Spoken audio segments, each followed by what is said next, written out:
जय श्री राम, हर हर महादेव, जय माता लक्ष्मी जी। प्रिय दर्शक साथियों, यदि आपके घर की भी महिला सुबह उठकर जल्दी खाना बनाती है तो आपको यह वीडियो जरूर देखनी चाहिए। किशोरी जी के द्वारा एक बहुत ही खास और महत्वपूर्ण बात बताई गई है। उन्होंने स्त्रियों के सुबह जल्दी खाना बनाने के संबंध में एक बहुत बड़ी बात कही है, जिसे जानना आपके लिए अति आवश्यक है। प्रिय दर्शक बंधुओं व माताओं बहनों, स्त्री घर की लक्ष्मी मानी जाती है।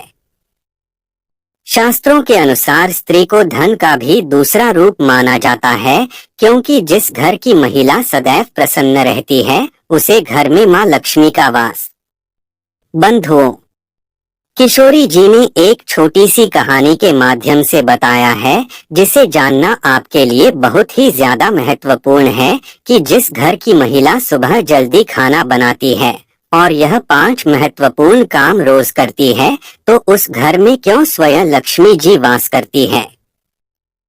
किशोरी जी कहानी को शुरू करते हुए कहती है कि किसी नगर में एक अव्वल दर्जे का आलसी रहता था। वह इतना आलसी था कि खटिया पर जिस करवट लेता उसी करवट लेटा रह जाता।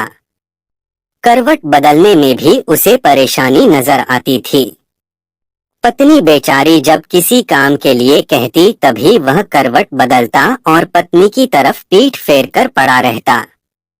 उसकी आदतों को देखते हुए पत्नी को विश्वास हो गया कि वह कभी कुछ न करेगा। एक दिन पत्नी ने बड़े प्रेम से उसे समझाया। बोली, मैं जानती हूँ कि तुम्हें खटिया से उठने में कष्ट होता है, किंतु इस तरह एक ही करवट लेटे रहने से भी आदमी नाकारा हो जाता है। बाहर नहीं जाना चाहते हो तो खटिया पर बैठे बैठे ही कुछ करते रहो। आलसी सोचने लगा, ऐसा कौन सा काम है जिससे खटिया पर बैठे बैठे ही किया जा सकता है। कुछ देर बाद उसकी समझ में बात आई। खुश होकर वह पत्नी से बोला, अरे सुनती हो, मैंने बैठे बिठाए काम ढूंढ लिया है। अब तुम्हें चिंता करने की जरूरत नहीं।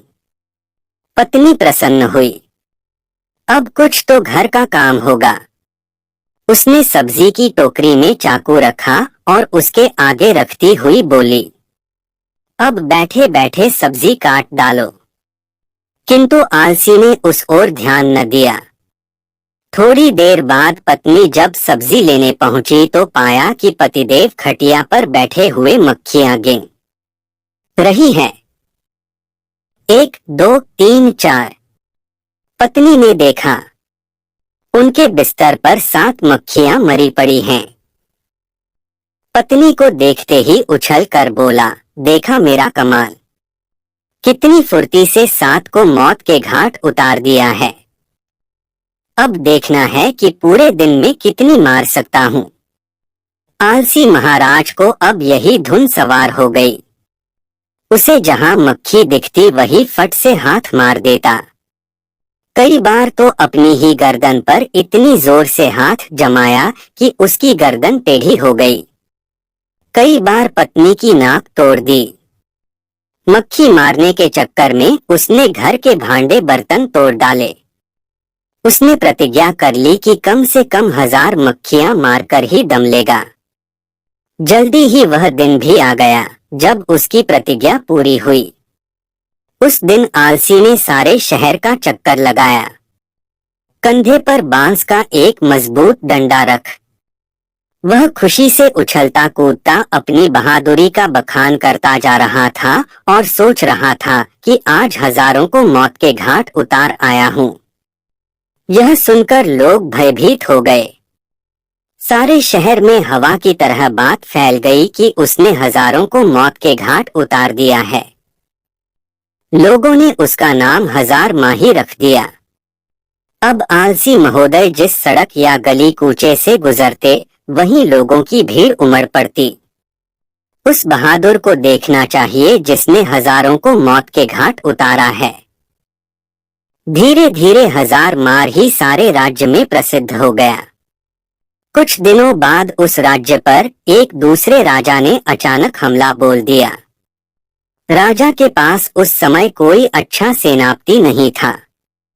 उसने दूतों को आदेश दिया कि वे तुरंत सारे राज्य में घूमकर देखें और जहां भी उन्हें सेनापति के योग्य कोई युवक दिखाई दे, उसे फौरन हमारे दरबार में हाजिर करें। आदेश पाते ही दूत जहां तहां शहरों में घूमने लगे। उन्हीं दिनों हजार मारी का नाम सर्वत्र गूंज रहा था। दूतों ने जब सुना तो वे उसके घर जा पहुंचे। राजा के दूतों को अपने घर पर आया देख हजार मारे भय से कांपने लगा। वह घर के अंदर एक अंधेरे कोने में दुबक कर बैठ गया। पत्नी से बातचीत होने पर मालूम हुआ कि राजा हजार मारी जैसे बहादुर को अपना सेनापति बनाना चाहते हैं, इसलिए तुम उसे जल्दी हमारे साथ भेज दो। पत्नी को लगा जैसे वह कोई सपना देख रही है। अपने पति की असलियत को वह जानती थी। सोचने लगी, काश ऐसा हो सकता। किसी तरह राजा के दूत हजार मारी को अपने साथ लेकर राजा के दरबार में पहुंचे। उस लंबे तगड़े नौजवान को जब राजा ने अपने सामने खड़ा पाया तो मन ही मन प्रसन्न हुआ और पूछा, तुम्हारा ही नाम हजार मारी है? आलसी बोला, जी हुजूर, मुझे ही हजार मारी कहते हैं। राजा बोला, तुम्हारी बहादुरी के चर्चे हमने सुने हैं। हम चाहते हैं कि शत्रु के साथ हो रहे युद्ध में तुम हमारी सेना का संचालन करो।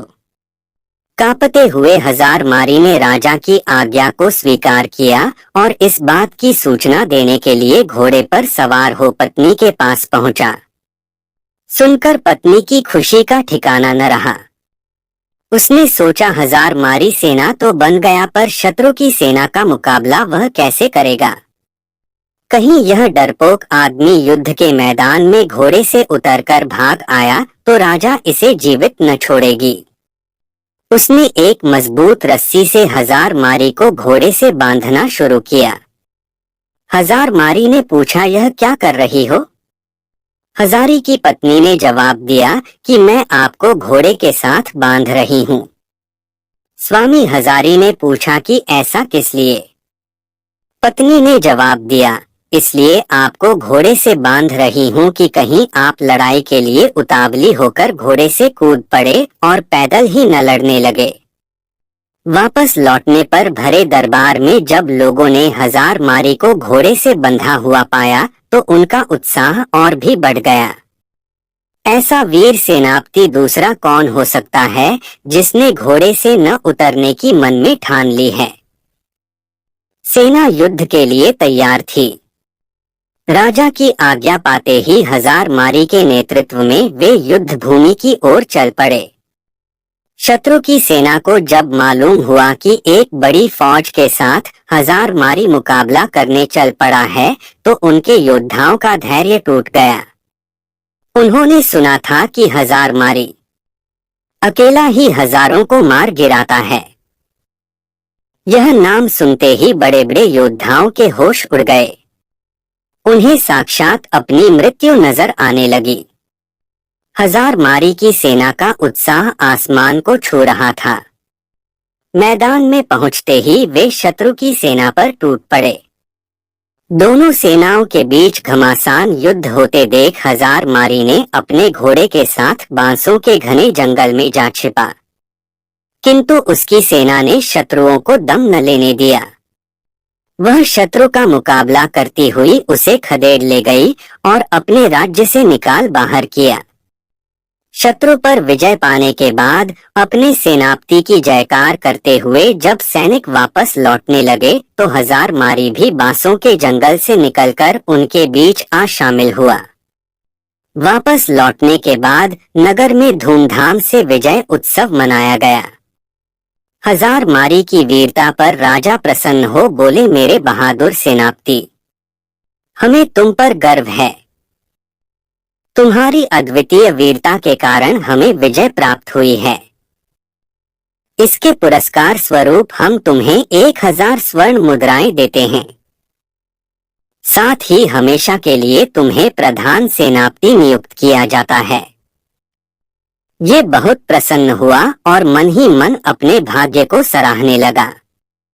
उसके बाद राजा ने पूछा कि बहादुर सेनापति हजारमारी जी, आप हमें यह बताइए कि आप इतना बहादुर भर काम इतनी आसानी से कैसे कर लिया। तब हजारमारी ने बड़े ही गर्व के साथ जवाब देते हुए बोला कि हे राजन, यह जो कुछ भी हुआ है या सब मेरी समझदार और बहादुर पत्नी की वजह से हुआ है। इसमें एक बहुत ही गुप्त कम छिपा हुआ है जिसे मैं आपको अकेले में राजमहल से बाहर अपने घर जाने के बाद ही बताना चाहूंगा। राजा ने पूछा कि सेनापति हजार में यह बताओ कि तुम यहाँ वह गुप्त बात क्यों नहीं बता सकते हो। तो उसने कहा, यही तो मेरी सफलता का राज है जिसे मैं सबके सामने नहीं बता सकता। आपको मेरे साथ महल से बाहर मेरे घर चलना पड़ेगा। तब राजा ने कहा, ठीक है, मैं तुम्हारे साथ राजमहल से बाहर तुम्हारे घर जाने के लिए तैयार हूँ। तब राजा और सेनापति दोनों एक साथ राजमहल से सेनापति के घर गए। जब वह घर पहुंचे तो उन्होंने देखा कि सेनापति हजारमेरी की पत्नी अपने घर में बैठी बड़ी बेसब्री से अपने पति की इंतजार कर रही थी। जैसे ही हजारमारी की पत्नी ने सुबह सुबह अपने पति और राजा साहब को अपने घर पर आते देखा, वह तुरंत ही उठी और राजा साहब के सम्मान के लिए उपयुक्त व्यवस्था करने में जुट गई। फिर राजा का बड़े ही सम्मान के साथ स्वागत सत्कार किया और वह खाना तो बना ही चुकी थी। तभी उसने राजा साहब को खाने के लिए भी चौकी सजा दी और राजा साहब को अच्छे से सुबह सुबह ही खाना खिला दिया। तब फिर हजारमारी बोला, अब तो आपने देखा ही होगा और समझ भी गए होंगे कि मेरी जीत का असली राज क्या है। मतलब कि हे महाराज, जैसा कि हम सभी को पता है कि जिस घर की महिला सुबह प्रातः काल ब्रह्मा मुहूर्त में उठ जाती है उसके घर में कभी भी लक्ष्मी की कमी नहीं होती और उसके यहाँ लक्ष्मी का वास होता है। और वही जिस घर में कोई महिला सुबह सुबह जल्दी खाना बनाती है उसे घर की तरक्की बिल्कुल पक्की है।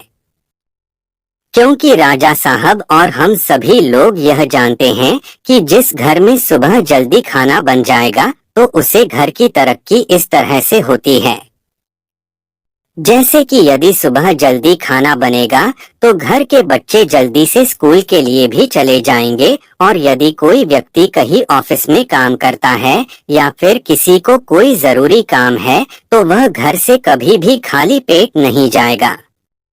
वह कहीं भी खाना खाने के बाद जा सकता है और अपना पूरा काम पूरी लगन और मन से कर सकता है। सुबह सुबह जो भी स्त्री जल्दी खाना बना लेती है उसके घर में तरक्की होना बिल्कुल तय है। हजार बार ही वे फिर जो भी उसके जीवन में अपनी पत्नी के प्रति सहायता की बातें जितनी भी थी और वह युद्ध में किस प्रकार से जीता था, सब राजा साहब को पूरी कहानी बता देता है। तब राजा साहब यह सब जानने के बाद कहते हैं, आपने बिल्कुल सही कहा सेनापति जी। जिस घर की महिला सुबह जल्दी ब्रह्मा मुहूर्त में उठकर के सारे घर के कार्य कर लेगी और सुबह जल्दी खाना बना लेगी उसे घर की तरक्की तो बिल्कुल तय है। उसके बाद राजा साहब ने हजारमारी की पत्नी को ढेर सारी अशर्फियां और जवाहरात से सम्मानित किया। तो दर्शक बंधुओं, आपको यह अच्छी तरह से समझ में आ गया होगा कि किसी भी घर की तरक्की के लिए महिला का योगदान सर्वोपरि होता है। और किसी ने कहा भी है कि किसी भी कामयाब व्यक्ति के पीछे किसी महिला का हाथ जरूर होता है और घर की महिला यदि चाहे तो घर को स्वर्ग बन सकती है। तो आशा करते हैं यह वीडियो आपको अच्छी लगी होगी। यदि वीडियो अच्छी लगी है तो इस वीडियो को लाइक और चैनल को जरूर सब्सक्राइब कर लीजिएगा। जय माता लक्ष्मी, हर हर महादेव।